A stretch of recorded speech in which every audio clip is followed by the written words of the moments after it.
This past weekend was another closed alpha for the first-person shooter that's scheduled to come out this year, Hyenas.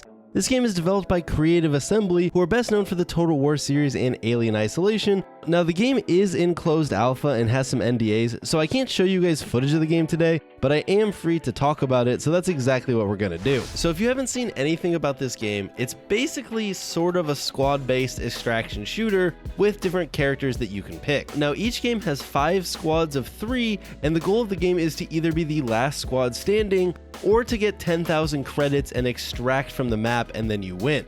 Currently, there's a roster of 6 characters, each have one specific ability, and then they also have a specific gun that they use, and then usually a few different selections of secondaries that you can pick from. There's even dual pistols for one of the secondaries, which is pretty fun. Now, like I said, this is developed by Creative Assembly, but it is published by SEGA, so you'll see a lot of SEGA Easter eggs, and Sonic and friends are even one of the heroes. It's got a pretty cool stylized aesthetic that I'm actually kind of a fan of, and like I said, Sonic is in the game, but that same character can also use skins for Shadows, Tails, Knuckles, basically the whole Sonic family. Now, currently in the game, there's 2 different maps. One of them is sort of New York themed and has the Statue of Liberty in it, and then there's another map. Now, one thing that makes this sort of like an extraction shooter light is that there isn't persistent equipment or gear from game to game. Every game that you're going in is totally fresh outside of the characters and skins that you've unlocked, which skins obviously have no impact on the gameplay. When you extract, you're also not extracting gear, but rather collectibles that you can either, collect, or you can fence them for money, which you can use to unlock the other characters and skins, or you can donate them for rep. Now, in the game, similar to tons of extraction shooters, this is a one life mode.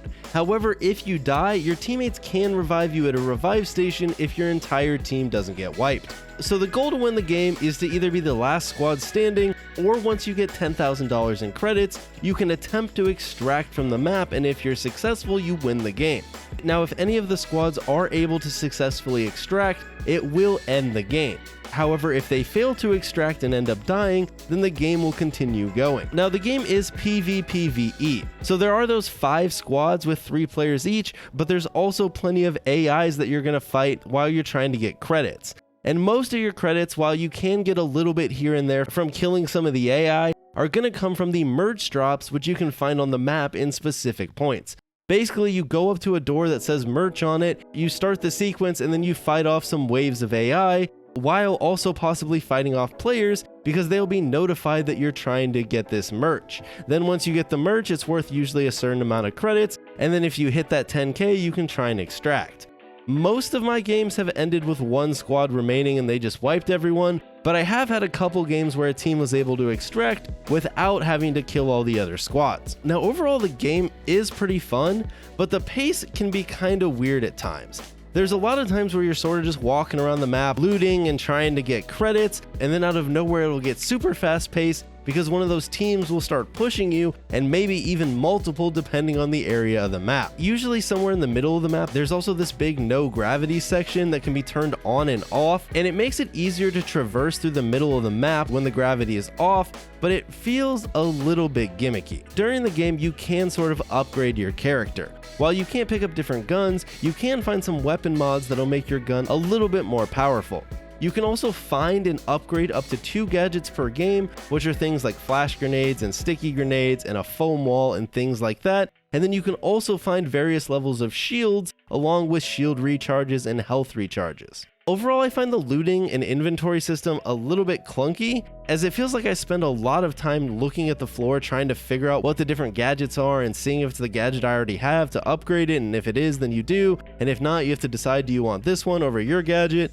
But maybe with more playtime that'll get kind of resolved. Other than that, the looting system isn't really that in-depth. Like I said, you're not carrying these from game to game, and really you're just sort of minorly upgrading your character throughout the lobby. You can easily kill someone who has upgraded stuff, even if you're just rocking a straight respawn. Overall though, for an alpha, the game runs pretty well, and the gunplay and the movement feel really good. Now, the time to kill in this game is a bit higher, especially when players have shields, so if you're not a fan of maybe Apex time to kill or something like that, then this might not be the game for you. I think it's also worth noting that this game is strikingly similar to the Finals, which is another game that was recently in closed beta. Now there are some differences, but the idea of the game is sort of the same. You're going to these areas and you're finding basically credits or loot, and you're trying to collect a lot of it and extract off the map. Now the exact mechanics are a little bit different from game to game, but I will say I actually prefer the gunplay and the movement of Hyenas over the finals, even though the finals is in closed beta and this is still in a closed alpha. Now, one thing I should note is that the characters quip a ton, and I'm not really a fan of that. They're constantly saying one-liners in your ear throughout the entire game, and I don't really know why. Overall, the game though is really fun, and I think with some improvements, this actually could be a pretty good extraction light shooter that might be a fun FPS for us to play this year. For an alpha, the gameplay is really good, and I am really interested to see what comes of it and basically just go from there. I could also end up seeing a lot more SEGA integrations other than just Sonic and Friends, which might be kind of cool for people who have been longtime SEGA fans, even though there are already a decent amount other than just Sonic and Knuckles and Tails and those guys. Overall though, I enjoyed my time in the Hyenas alpha, and I look forward to seeing this game progress. I hope you guys enjoyed the video, and with that said, I'll see you all next time.